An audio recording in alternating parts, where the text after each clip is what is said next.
我哋呢一轉去日本，除咗去土浦睇花火大會之外，仲喺東京租咗架車，自駕去富士、伊豆半島同埋箱根等地，最後整合咗4日3夜嘅行程。前提就係盡量唔追行程，每日只係去1至2個景點。咁朝早呢，我哋就由東京嘅市區出發，先去咗河口湖一帶先。而今日呢，係非常之好天，能見度極高，喺好遠嘅位置都可以清楚見到富士山。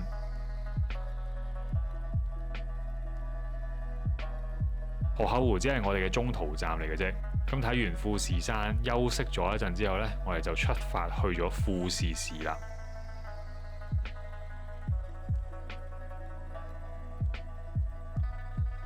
食完一個晏之後，我哋就出發去富士市呢度最重要嘅景點，就係呢一座富士山夢之大橋啦。如果你係自駕嚟嘅話呢，而家喺橋底呢係有一個停車場可以短暫泊車。咁入咗去夢之大橋行人橋隔離嗰條小路呢，就會有職員帶你路去橋底嘅停車場噶啦。目測咧應該都泊到10幾架車嘅。咁呢條橋嘅左邊行人階梯呢個角度咁啱就係對住富士山，造就咗一個通往富士山嘅夢幻階梯嘅構圖。咁我哋咧大約係晏晝3點鐘到啦，大約咧都要排30至45分鐘咧，先可以行到上去嗰條橋度影相。咁去到咧記得留意現場嘅職員指示啦。咁如果你想同富士山影相嘅話咧，上到橋上面咧都係可以做到嘅。好天嘅話咧都可以好清楚見到成個富士山。可惜我哋當時去嘅時候咧，富士山啱啱先落咗初雪，所以山頂幾乎係冇積雪嘅。咁呢度我哋大約留咗1個半鐘左右咧，就揸車走咗啦。離開嘅時候咧，行經呢條行車橋咧，望住個富士山揸車嘅感覺真係好正。我哋之後咧就往伊豆半島嘅方向出發啦。而去伊豆方向嘅某啲 IC 度咧係要收200 yen 嘅現金過路費嘅，咁記得要帶定少少現金咧先好出發啦。咁我哋今晚嘅溫泉酒店咧就係位於伊豆市隔離嘅修善寺，係屬於 Dormy Inn 旗下嘅貴村。咁呢間酒店特別在咧就係有7個免費用嘅私人溫泉，唔需要預約嘅，去到現場排隊就得㗎啦。咁每個咧最多可以用半個鐘。遲啲都會有另外一條片去介紹下呢一間酒店，好適合一家大細或者想浸溫泉放鬆下嘅朋友嘅。咁同其他 Dormy Inn 旗下嘅酒店一樣啦，到夜晚咧都有無限量嘅雪條或者雪糕食。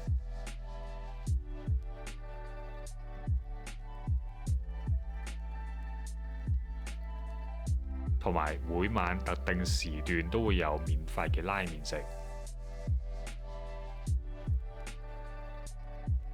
一朝早起身打開窗簾，出面勁好天，咁我哋咧都想放慢腳步，決定朝早先喺修善寺呢一度行個圈先。咁呢個地方唔大，朝早咧好清靜，亦都唔多鋪頭開咗嘅。咁我哋就嚟咗呢一間叫做吾輩嘅茶房，主要係由一對年輕夫婦打理。入去嘅時候見到有街坊喺度同店主吹緊水，感覺佢哋同呢度嘅居民關係都幾好。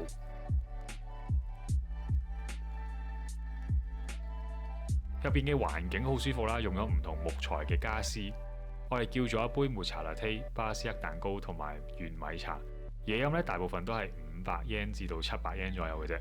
亦都間唔時咧會有意粉之類嘅主食去提供嘅。咁過到嚟食個晏咧都係可以㗎。去完茶房散完個步咧，咁我哋就翻酒店，執埋啲嘢咧就出發去今日嘅目的地啦。如果時間唔多，好似我哋咁樣呢，要喺伊豆揀一個景點去嘅話呢，就直接去呢一度最有代表性嘅景點大室山啦。由伊豆市出發，大約需要揸車40分鐘左右。有一樣去大室山之前一定要知道嘅，就係唔可以自己行上山，係一定要坐纜車上山頂嘅。大約坐10分鐘就可以上到山頂噶啦。2026年嘅來回門票依然係1000 yen。為咗保護佢完整嘅山體地形、草原同埋自然環境，所以官方咧一直都係禁止徒步登山。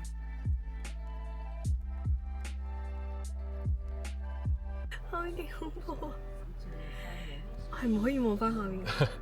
我唔敢望啊，我都搞唔掂啊！我一望哇，原來已經上到咁高咯。同埋呢度真係好斜咯，冇講笑。係啊，佢咧係真係成座山都係綠色咯。算綠啦呢度，附近都哇，其實望到海呢度。哇！見到海，但係我好驚。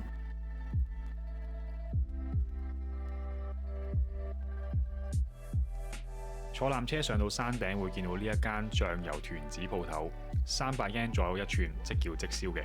上到山頂咧，其實都有啲涼嘅，食完即刻暖翻晒啦。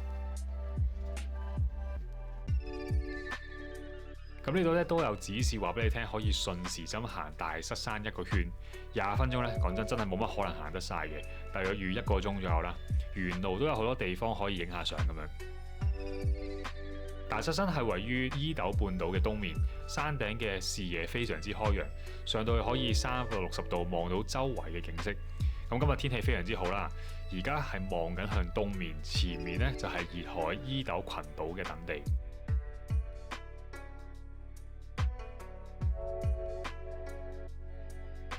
咁唔知呢座大塞山咧，會唔會令到你聯想到你的名字呢？就係呢一個大塞山嘅圓形火山口咧，好易令人諗起電影入邊嘅重要情景，係手丁附近供水神社所對應嘅隕石坑。雖然官方咧就冇明確講過呢一度咧就係直接嘅取景地嘅，但係都被大眾認為係靈感原型之一。而現實嘅大塞山中間咧，其實係一個射箭場嚟嘅。咁我哋都見到有啲人咧喺度練習緊射箭。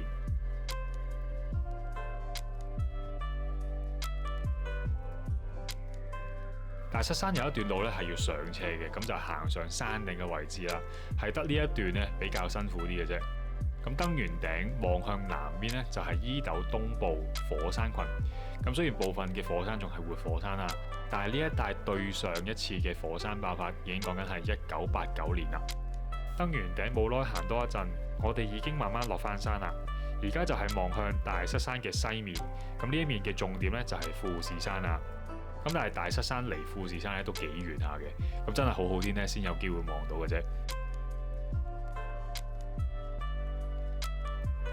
咁行完一個圈去翻纜車站附近呢，咁有一個寫住大塞山嘅牌匾嘅。咁你嘅身後呢，好天嘅話就會係富士山噶啦。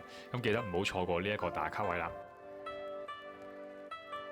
咁我哋喺山上面留咗2個鐘左右啦，就坐翻纜車落翻山啦。大塞山咧，佢唔止得景色係好吸引啊，佢本身仲係有一個好深厚嘅地方文化背景。咁當地一直咧都視佢為一座有靈性嘅山。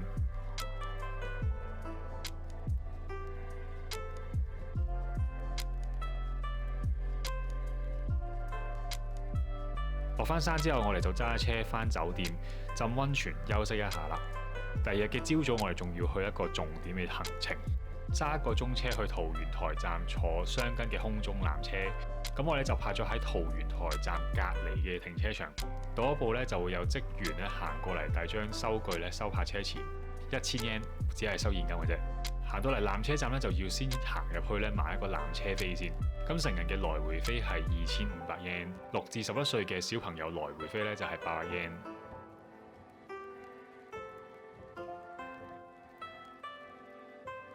咁買完飛之後咧，我哋就排翻隊啦。咁都差唔多咧，要半個鐘以上咧，先行到上去個纜車站嘅啫。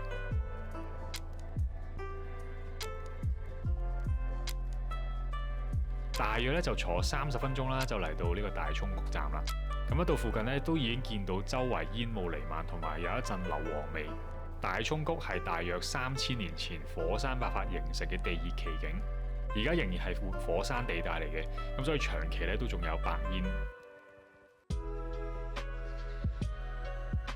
呢度有一個幾大嘅觀景台，仲有一條由觀景台延伸出去嘅玻璃橋。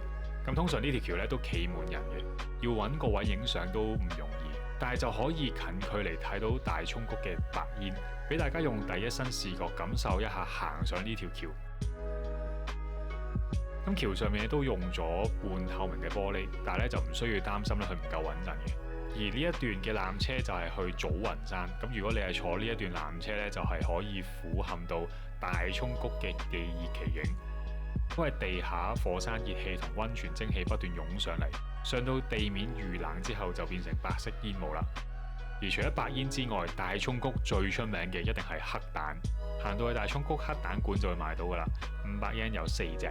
咁黑蛋咧係用大涌谷嘅溫泉水慢慢煮成，因為火山地熱同埋溫泉成分嘅反應啦，蛋殼就會變咗黑色，但係味道咧其實同普通嘅烚蛋係差唔多嘅啫。咁當地嘅傳說食一隻咧係可以延壽7年，所以幾乎人人嚟到咧都會試下，慢慢變成大涌谷最有代表性嘅名物。食完黑蛋之後咧，我哋就坐翻纜車落山啦。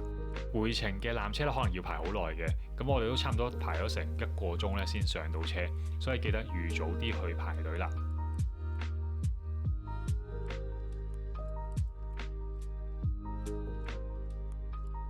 我哋呢一晚住嘅溫泉旅館咧係位於箱根仙石園，離桃園台站都幾近嘅，就係呢一間箱根湯宿宴，係一博二食，包埋早晚餐噶啦。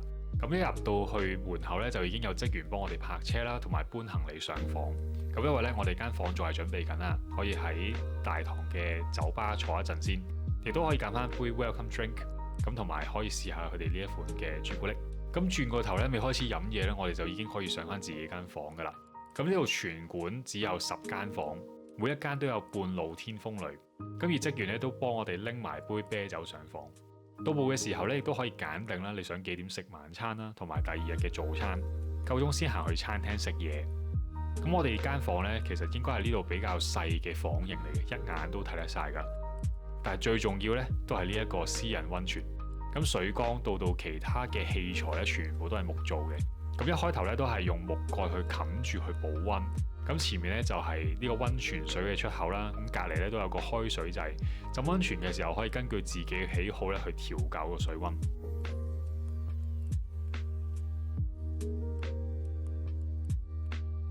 呢間房咧係對住樹林嘅，個私隱度係好高。咁先浸個溫泉舒服下先啊！咁之後咧，我哋就嚟到餐廳，座位咧都係半個室啦，或者一啲比較私密嘅用餐空間嚟嘅。咁今晚嘅晚餐咧係一個懷石料理，用咗箱根西鹿和牛同埋雙毛灣嘅海鮮，咁食材新鮮，亦都好高質。每一道嘅料理咧，除咗賣相吸引之外，亦都好好食嘅。咁最特別咧，應該就係呢個焗蘋果啦。咁蘋果入邊咧，其實係啲法式白醬啦，同埋帶子。當然唔少得嘅，仲係呢個箱根嘅和牛啦，配鵝肝。最後咧都有個雪糕作業。咁當我哋以為晚餐已經完嘅時候咧，突然之間佢就拎咗呢一盒嘢俾我哋。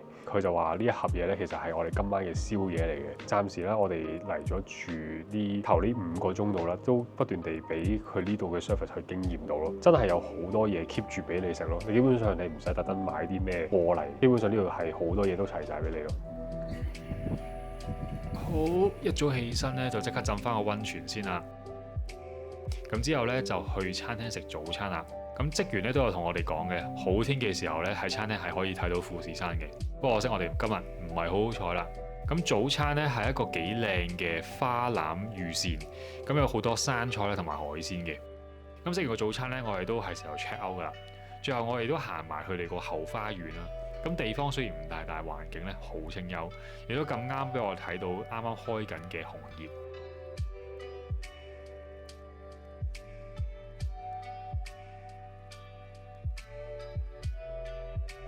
今日係我哋最後一日嘅行程啦，得翻一個景點嘅啫，就係離呢一度大約20分鐘車程嘅箱根神社。箱根神社最特別嘅咧，就係佢喺蘆之湖上面嗰座平和鳥居。我哋近晏晝12點到啦，大約都要排1個鐘隊咧先影到相。想嚟影鳥居同埋行下箱根神社嘅話咧，咁最好都預翻2-3個鐘左右排隊影相同埋行下神社，其實都差唔多時間。咁好彩咧，俾我哋睇到呢一個箱根海賊船。坐喺船上睇箱根，應該都會見到另一面嘅美。咁呢個鳥居咧，可以話係箱根最經典嘅畫面。咁我哋呢一次4日3夜嘅自駕遊咧，就係呢度作結啦。